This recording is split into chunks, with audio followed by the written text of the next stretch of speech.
Kita akan menderita untuk menggembirakan orang lain. Allah. Sebenarnya kita kecewa tau Idin. Tapi kita sembunyikan kecewa itu dalam senyuman kita.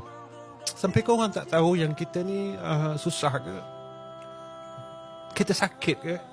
Menderita ke? Tetapi saat kita ingin orang lain di sekeliling kita untuk bahagia, kita terpaksa sembunyikan semua perkara itu.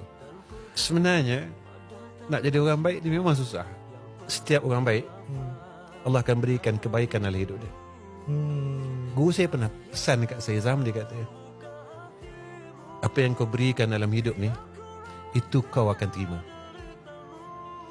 Setiap pemberian yang kau telah berikan dengan hati yang tulus, kau akan menerimanya saat kau memerlukan. Bukan hari ini kita tolong orang, besok orang akan tolong kita. Tapi pertolongan itu akan hadir saat kita benar-benar memerlukan pertolongan itu.